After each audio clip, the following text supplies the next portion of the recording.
For this adventure, I am checking out my ignition coils, which are underneath here. And I've already started. I've already taken off that bolt right there for the um, negative on the battery. And then I couldn't lift this cord up high enough, so I just put a piece of fabric on there.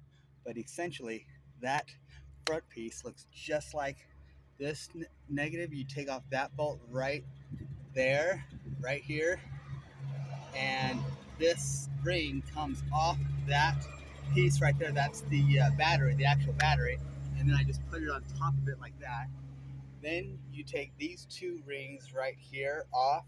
These two were up here holding, sorry, this was on there and that was on there, and these rings, you just squeeze these two things and it releases it, and then you just pull them off, and that's where I'm at now. Well, actually, I've already taken this bolt off of there, right there. It's 10, and I'm just loosening, sorry, focus again, loose that up, and then the only other thing holding this together is right here.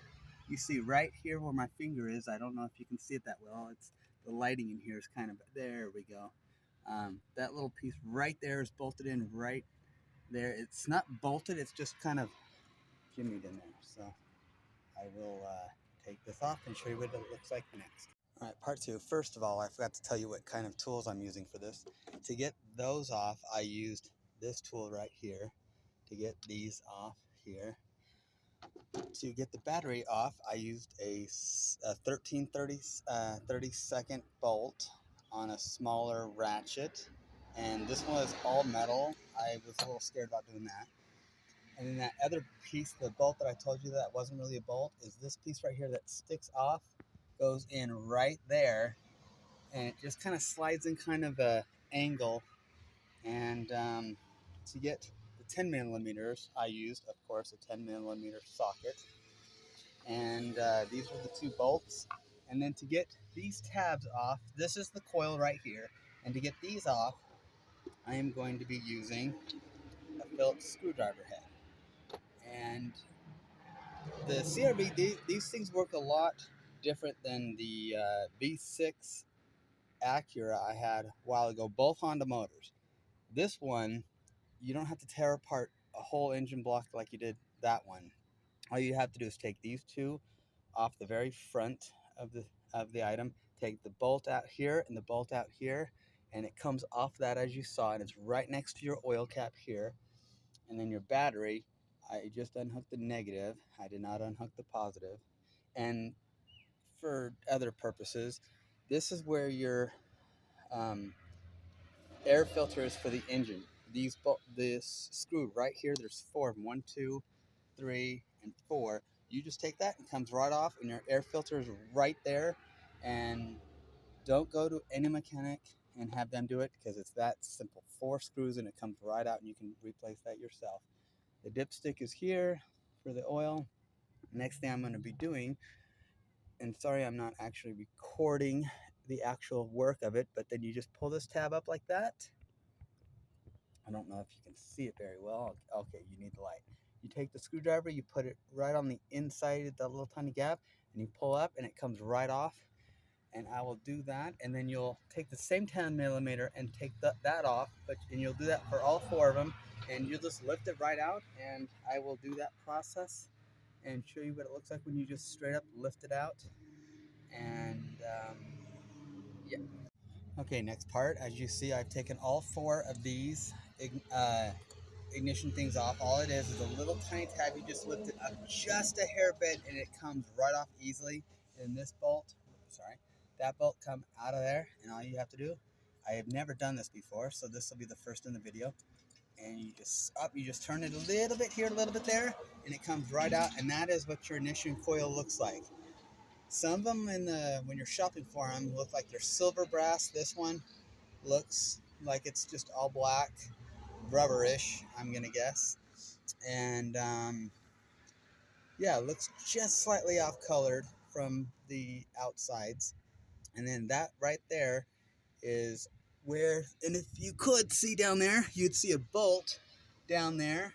You can't because the lighting sucks, but I saw a bolt, and you need an extender, pull the bolt out of there, and then that is where the spark plug is. Then simply just once you replace it, you just push it back down, the new one back down, you tighten it up, and you reverse order the whole thing. It's actually pretty simple, and if anyone wants to charge you an arm and a leg to do just what I showed you to do, do not pay them. These, on a good day, or you can find all four of these for pretty cheap, for about $80 on the bad end of it. And I'm trying to look to see if there's any way to find a serial number. It looks like right there. Okay, this is a Hitachi 2813 CM 11-12 124A. See if I can record that. There we go. There's a good visual of it. Got some good lighting. Okay, that is what I'm going to want to buy, the Hitachi brand, and then you can see the I don't know if the lighting is good or not. There we go. There's the lighting right there. Those plugs, that's where the plug is going to go in. So I want to buy Hitachi brand, or I might go Duralast. It doesn't matter right now. I'm just looking at them. But if you really want to spend a decent amount of money, it's going to be probably $150 at the most. But so since the parts are costing you $150, and obviously it took me 5 minutes, maybe 10 minutes to get to them, do not pay more than $200 for this fix. Talk to you later. Okay, back to this. So one thing I noticed, that when you are loosening these bolts up, I've already tightened them up, so I did realize that they did come off kind of easy. So you don't want to, when you're putting them back on, you just want to do a little bit past hand tight. You don't want to be pulling on it real hard, because when they came off very easily, and they should also come back on pretty simple, and they all have a 10 on. But to put these back on, all you gotta do, you can hear the little clip on it as soon as I put it on. See a little tiny snap, that's all it takes, and they go on easily. And you can actually probably, sorry, I was not focusing on the thing. Last one, put it on, and you can see when you clip it on, that you saw that little movement in there. As soon as you see that little movement and the red go away, it's completely back on. And then that's all you have to do. And then put this back on. You just have to, doing this one hand sucks, by the way. And this is, it's all hollow. This whole thing is hollow. So you just got to line the thing back up with that hole right there. You see how I have it lined up right there? And you just slide it right back on there. But these things do not help it. Sorry.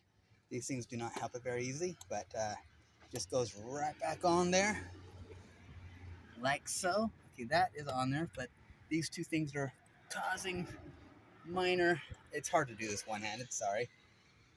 And you just basically put those two things on, it slides right on, there we go, right on there, just like that.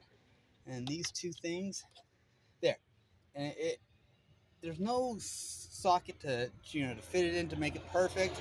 As long as this piece right here, as long as that piece right there, just the hole that I showed you about was right there, and the little piece on this thing is right inside of it. Once that is in there and it's secure, and these two line up, yeah, you want that lining up and that lining up, and then these two to go to fit right back on there. Here, let me line it up really quick before I do any of that. I actually had to angle this part up to get enough room to slide this on. Once these two hoses are lined up in their little socket right there, as you can see, those two things there. See this nub here?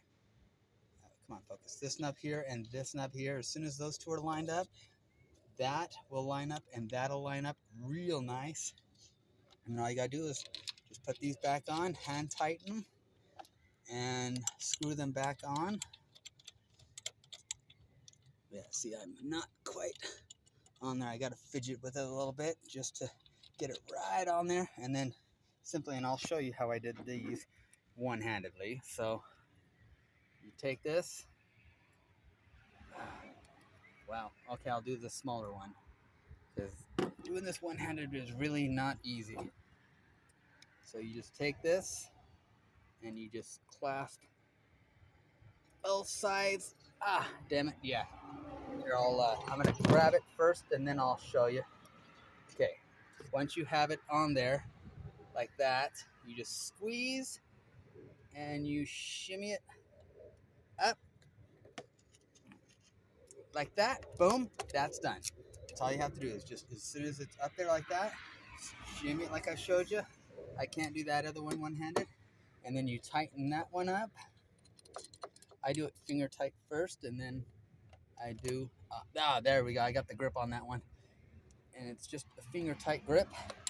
And then this one should finger tight grip on it now. There we go. I feel it getting synced up in there. Then that's it. Once you get this, and this whole thing is clamped on, then you move this thing out of the way, put that back on, use your 30 seconds to tighten that bolt right there on, and that's it. That's all it takes to get to your coils. Your your spark plugs are a little bit difficult. Once you take those coils out, like I showed you, then you have to take one of your two tools. I'm not sure the size of it. I think it is still a 10 millimeter, so you'll need this, but you'll need an extension to go down there and get those bolts out. Then you'll need a magnet. I don't think that the spark plugs are held on there by anything. They're just loose in there. Once you get the bolt out, the spark plug comes up, and just drop the other, or not drop, but place the other one in and do this whole thing in reverse, and you're done. That is all there is to it, to changing ignition coils in Honda CRV 2020.